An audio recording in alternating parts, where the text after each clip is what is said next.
سلام به همگی. خوش اومدید به یک ویدیو دیگه از کانال Gains of Spark. امروز میخوایم روی راز بزرگ رو براتون فاش کنم. تا حالا فکر کردید چطوری بعضی دانش آموزا مخصوصا کشورهای مثل کره جنوبی میتونن ساعتها پشت سر هم بشینن و درس بخونن و ما شاید بعد از 1-2 ساعت خسته بشیم؟ میگن اونا 16 ساعت درس میخونن، اما واقعا اینطوریه یا نکته دیگه ای وجود داره؟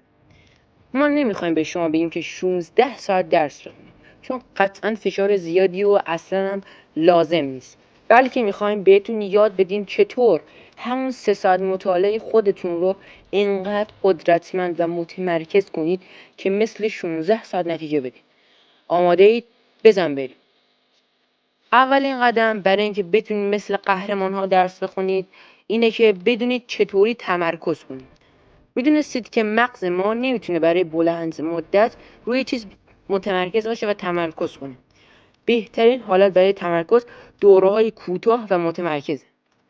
مثل نکته اول، یعنی تکنیک پومودورو، اما با طعم کره‌ای.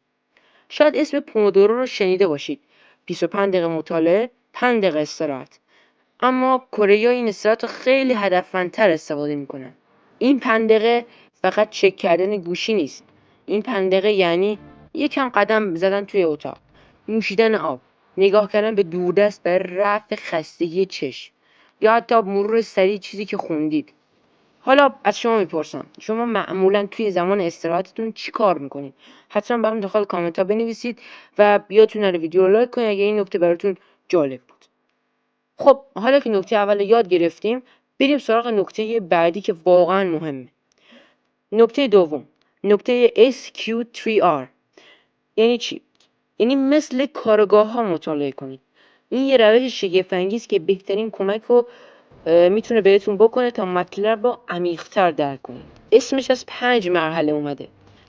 S یعنی سروی. اول یه نگاه کلی به مطلب بندازید. عنوان‌ها، زیر عنوان‌ها، تصاویر، مقدمه و نتیجه‌گیری رو ببینید. هدف اینه که بفهمید کلیت مطلب چیه. بودم 5 دقیقه طول میکشه. Q یا question. حالا عنوان‌ها رو به سوال تبدیل کنید. مثلا اگر عنوان دلایل انقلاب صنعتی هست، شما بپرسید دلایل انقلاب صنعتی چه بودن؟ این کار مغزتون رو برای پیدا کردن جواب آماده میکنه و این کارم حدودا 3 دقیقه طول میکشه. و میرسیم به 3R یعنی 3 تا R که اولین R یعنی read.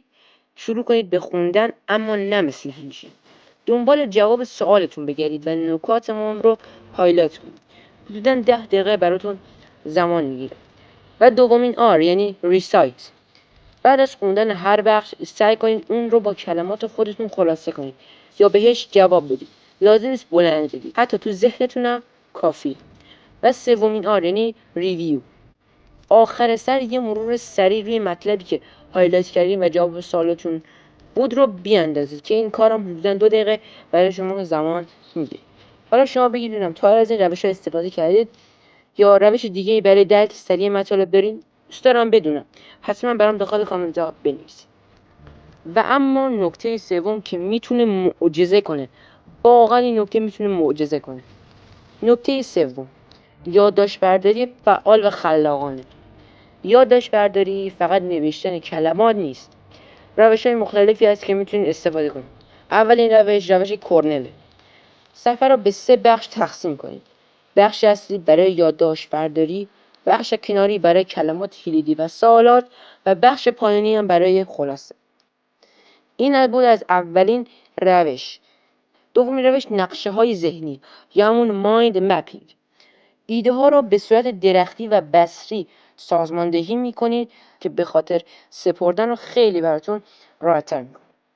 شما کدوم روش یادداشت برداری ترجیح میدید؟ کاغذی، قلم یا دیجیتال؟ و چرا؟ بازم منتظر جواب شما تو کامنت ها هستم. و یادتون نره کانال رو سابسکرایب کنید تا ویدیوی بعدی رو از دست ندید. و اما نکته آخر که شاید مهمترین نکته باشه. نکته 4، یادگیری فعال و پرسشگری از خود. به جای اینکه فقط بخونید و رد شید، سعی کنید با مطلب درگیر بشید. از خودتون بپرسید این مطلب چقدر به دردم میخوره؟ چطور میتونم ازش استفاده کنم؟ چه ارتباطی با چیزهایی که قبلا یاد گرفتم داره؟ اگر من جای نویسنده بودم چطور مینوشتم؟ وقتی فعالانه درگیر میشید مغزتون هم درگیر میشه و اطلاعات رو بهتر پردازش میکنه. اینجوری همون 3 ساعت مطالعه شما عمق و کیفیت بیشتری پیدا میکنه. خب دوستان، این بود از 4 تکنیک فوق‌العاده که بهتون کمک میکنه مطالعه خودتون رو بهینه کنید و در زمان کمتر نتیجه خیلی بیشتری بگیرید.